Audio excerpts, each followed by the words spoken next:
Le pinot noir est devenu vinaigre dans ma bouche alors que la voix de Victor Delaunay fendait le silence cristallin de la salle à manger. Ce n'était pas un cri, c'était un baryton grave et résonnant, cultivé et cruel, conçu pour traverser la table en acajou et me frapper en plein dans la poitrine. Soyons réalistes, mon fils, dit Victor, faisant tournoyer son verre, sans même me regarder. Nous n'introduisons pas de vagabonds dans la maison. Nous les nourrissons sur la véranda arrière, peut-être, mais nous ne leur offrons certainement pas de place à table. Cela sème la confusion dans la lignée. L'air dans la pièce disparut. 20 invités de marque des sénateurs, des magnats du pétrole et des élites de la vieille richesse se figèrent. Leurs fourchettes restèrent en suspens à mi-chemin de leur bouche. Chaque paire d'yeux se porta entre le patriarche milliardaire et moi, la femme dans la robe de prêt-à-porter assise à côté de son fils en or, Hugo. Je sentis le sang se retirer de mon visage, se rétracter dans mes mains, les faisant trembler sous la nappe. Je serrai les poings jusqu'à ce que mes ongles mordent ma peau, utilisant la douleur aiguë pour me ramener à la réalité. « Papa » murmura Hugo, le visage pâle. « Arrête. » « Arrêtez quoi ?» Victor me regarda enfin, ses yeux froids et bleus comme un lac gelé. « Ne dis pas l'évidence. Tu es entiché, Hugo. C'est bien. Les garçons ont leurs aventures avec des femmes au caractère bien trempé. Cela forge le caractère, mais on n'amène pas le personnel au dîner de gala. On ne prétend pas qu'une fille qui a grandi avec des bons alimentaires a sa place dans une pièce où les couverts coûtent plus cher que son éducation. » Il sourit, une expression terrifiante et mince. « C'est cruel pour elle. » « Vraiment ? Regarde-la. Elle est terrifiée. Elle sait qu'elle est une imposture. Je m'appelle Clara Moreau. J'ai 34 ans. Je ne suis pas une vagabonde. Je suis la fondatrice de l'une des firmes de biotechnologie les plus agressives du pôle technologie. Mais ce soir, dans cet hôtel particulier sur la Côte d'Azur, j'étais juste la fille des quartiers défavorisés qui osait fréquenter l'héritier de l'Empire Launay Énergie. Je détachai soigneusement ma serviette de mes genoux. Je la posai sur la table, lissant le lin avec une précision délibérée. Le silence était si lourd qu'il se faisait sentir comme une pression physique contre mes tympans. « Merci pour le repas, monsieur Delaunay, dis-je, ma voix ferme, ne trahissant rien de l'ouragan qui faisait rage dans ma cage thoracique. Et merci pour la clarté. Il est rare de rencontrer un homme si désireux de montrer au monde à quel point il est vraiment petit. » Le halètement qui parcourut la table aspira l'oxygène de la pièce. Victor cligna des yeux, son sourire narquois vacillant pendant une microseconde avant de se durcir en rage. « Excusez-moi, grogna-t-il. J'ai dit « merci », répétai-je en me levant. Pour la leçon. Je me retournai et sortis. Je ne courus pas. Je marchais avec la cadence d'une femme qui avait déjà traversé le feu et savait qu'elle ne brûlait pas. Je passai devant le Monet original dans le couloir, le personnel silencieux et terrifié, et une équipe de sécurité à la porte d'entrée. J'étais à mi-chemin de ma Renault Talisman, garée de manière visible entre une Ferrari et une Maybach, lorsque j'entendis des pas rapides sur le gravier. « Clara, attends. » Hugo attrapa mon bras. Il était essoufflé, sa cravate de smoking de travers, des larmes coulant sur son visage. « Clara, s'il te plaît. Je suis tellement désolé. Je ne savais pas. Je jure que je ne savais pas qu'il serait si méchant. Je le regardais. Je l'aimais. Vraiment. Mais en le regardant maintenant, frissonnant dans la fraîche brise de l'Atlantique, tout ce que je voyais était la peur. Il m'a traité de vagabonde, dis-je doucement. Il est ivre. Il est stressé par la fusion. Je vais lui parler. Je vais le forcer à arranger cela.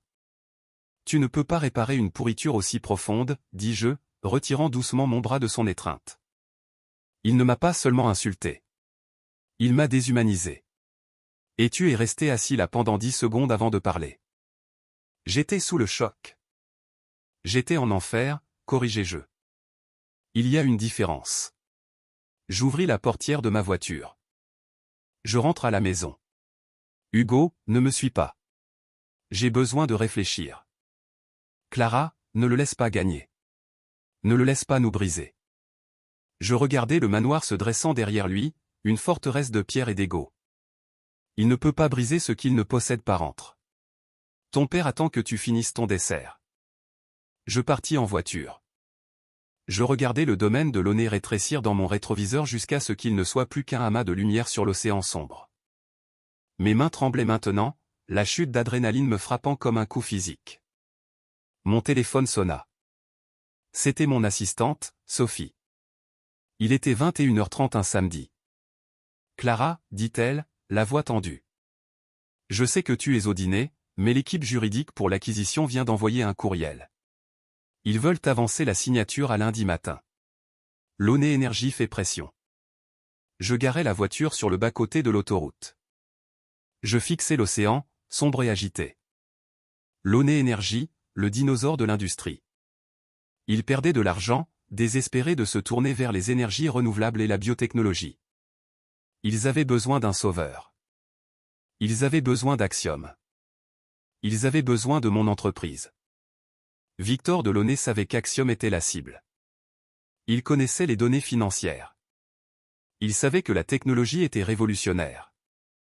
Ce qu'il ne savait pas parce que j'avais utilisé une société de portefeuille et un PDG par procuration pour les négociations afin d'éviter l'examen des médias, c'était que la femme au caractère bien trempé qu'il venait de traiter de vagabonde était l'actionnaire majoritaire et la fondatrice de l'entreprise avec laquelle il suppliait de fusionner. « Sophie, dis-je au téléphone. »« Oui, mademoiselle Moreau. »« Annule. » Il y eut une pause sur la ligne. « Je suis désolé, madame. » Le signal est interrompu. « Avez-vous dit d'annuler la fusion ?» J'ai dit, ma voix froide, termine la lettre d'intention. Retire le financement. Informe l'AMF que nous nous retirons des négociations avec effet immédiat. Mais Clara, l'affaire vaut 3,7 milliards d'euros.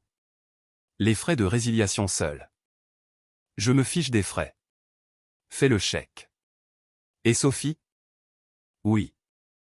Envoie l'avis de résiliation directement à l'adresse courriel personnelle de Victor de Launay. Cite des valeurs incompatibles et un leadership toxique comme raison du retrait. Il va paniquer, murmura Sophie. Cet accord était leur planche de salut. Je sais, dis-je. Prépare un communiqué de presse pour lundi matin, et organise une réunion avec Helios, leur plus grand concurrent. Si Launay ne veut pas me vendre, j'achèterai simplement l'entreprise qui les mènera à la faillite. Compris, dit Sophie, son masque professionnel reprenant sa place. Autre chose? Oui. Apporte-moi un café. La nuit va être longue. Je ne dormis pas.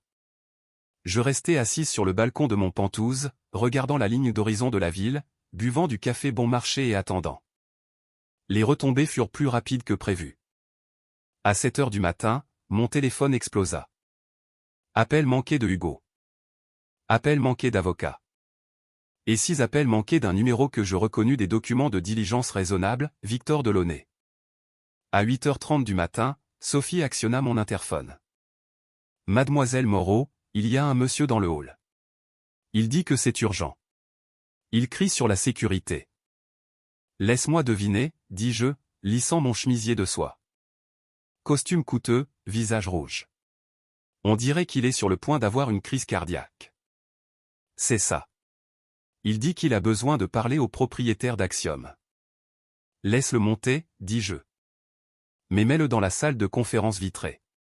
Celle où le soleil frappe les yeux le matin. Laisse-le attendre 20 minutes. Tu es terrible, dit Sophie, souriant clairement. Je suis une vagabonde, répondis-je. Nous avons de mauvaises manières. 30 minutes plus tard, j'entrai dans le couloir menant à la salle de conférence. Je n'avais pas apporté de carnet. Je n'avais pas apporté d'avocat. J'avais juste apporté moi-même. Victor de Launay faisait les 100 pas dans la pièce comme un tigre en cage. Il semblait plus vieux que la nuit dernière. Sa cravate était desserrée, ses yeux injectés de sang. Quand j'ouvris la porte, il se retourna brusquement, son visage se tordant de confusion. « Toi, se moqua-t-il. Qu'est-ce que tu fais ici? Tu m'as suivi? J'attends le PDG, Clara. Sors. Je n'ai pas le temps pour tes drames d'adolescente. » Je ne dis pas un mot. Je marchai jusqu'au bout de la table et m'assis dans le fauteuil de direction en cuir. Je pivotai légèrement, croisant les jambes. « Assieds-toi, Victor, dis-je. » Il se figea. Il me regarda, puis les chaises vides, puis à nouveau moi. La prise de conscience le frappa lentement, remontant dans son cou comme une éruption cutanée. Il regarda le logo sur le mur derrière moi, l'hélice Axiom. Puis il regarda la fille des quartiers défavorisés. Non, murmura-t-il. C'est impossible. Est-ce que ça l'est, demandai-je. Tu as fait ta vérification des antécédents, n'est-ce pas? Tu as vu les foyers d'accueil. Tu as vu le collège communautaire. Tu as vu les emplois de serveuse. Je me penchai en avant, posant mes coudes sur la table en acajou, une table qui coûtait plus cher que sa voiture. Victor s'affaissa sur la chaise en face de moi. Il avait l'air petit, dégonflé. Clara, balbutia-t-il, sa voix tremblante. Mademoiselle Moreau, il y a eu un malentendu. Était-ce un malentendu quand tu m'as traité de vagabonde, demandai-je calmement. Était-ce un malentendu quand tu as dit que je polluais la lignée? J'étais ivre, plaida-t-il. C'était un dîner privé. Cela n'avait rien à voir avec les affaires. Cela avait tout à voir avec les affaires, rétorquai-je. Mon entreprise est bâtie sur la recherche du potentiel là où les autres ne voient rien. Ton entreprise est bâtie sur l'exclusion, sur le prestige, sur l'idée que les noms comptent plus que l'innovation. Je ne m'associe pas avec des dinosaures, Victor. Je les enterre. Tu ne peux pas faire ça, dit-il, des gouttes de sueur perlant sur son front. Sans cette fusion, les actions de Launay Énergie vont chuter d'ici midi. Nous serons insolvables dans 6 mois. Pense aux employés. Pense à Hugo. Je pense à Hugo, dis-je. Je pense qu'il mérite un père qui n'est pas un bigot.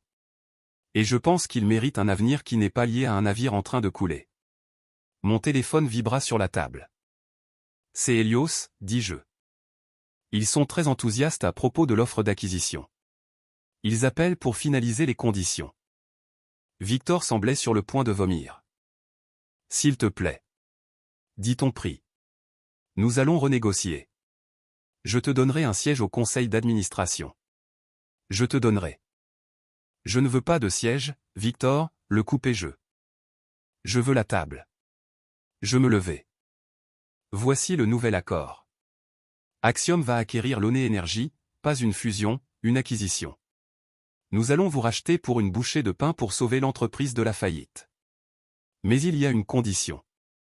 N'importe quoi, souffla-t-il. Tu démissionnes immédiatement. Pas de parachute doré, pas de frais de consultation. Tu t'en vas et tu ne remets plus jamais les pieds dans ce bâtiment. Sa bouche s'ouvrit et se referma. Tu ne peux pas être sérieux. J'ai construit cette entreprise. Et hier soir, tu l'as détruite, dis-je. Tu as 1 heure pour décider. Après cela, je signe avec Helios et ton action tombe à 0.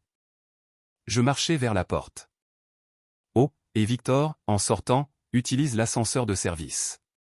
Nous aimons garder le hall libre pour les personnes qui ont vraiment leur place ici. Je le laissai assis là, un roi dans une cage de verre, regardant son royaume brûler. Je retournai à mon bureau. Hugo était là. Il était assis sur mon canapé, la tête entre les mains. Sophie l'avait laissé entrer. Il leva les yeux quand j'entrai, ses yeux rouges. J'ai entendu, dit-il d'une voix rauque. La nouvelle fuit déjà. L'action est en chute libre. Je lui ai donné un choix, dis-je, m'appuyant contre mon bureau. Je sais. Hugo se leva. Il marcha vers moi, hésitant, puis s'arrêta à 30 centimètres. Il m'a appelé. Il a crié. Il m'a dit de t'arranger. Et je lui ai dit, Hugo prit une profonde respiration, qu'il avait raison sur une chose. Je ne te méritais pas, mais pas pour les raisons qu'il pensait. Il tendit la main et prit la mienne. J'ai démissionné ce matin, Clara, avant le krach boursier. J'ai fini. Je ne veux pas de l'argent si cela vient avec ses conditions. Je ne veux pas de l'héritage si cela signifie le regarder traiter les gens comme des ordures.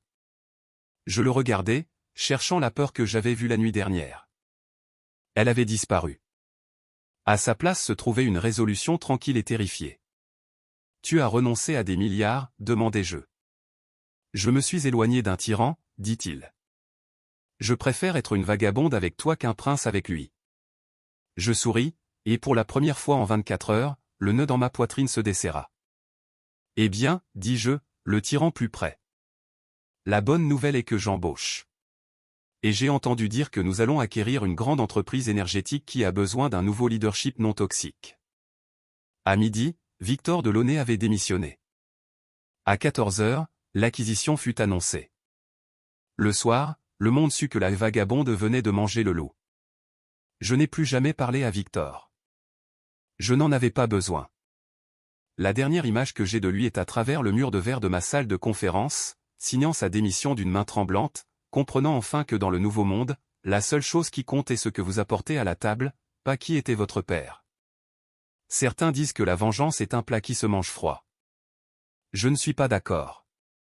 La vengeance est une transaction commerciale, et les affaires, il s'avère, sont en plein essor. Si cette histoire vous a touché, ne restez pas silencieux. Abonnez-vous, partagez et aimez. Activez la cloche. Le silence n'est pas une vengeance. Être blessé l'est.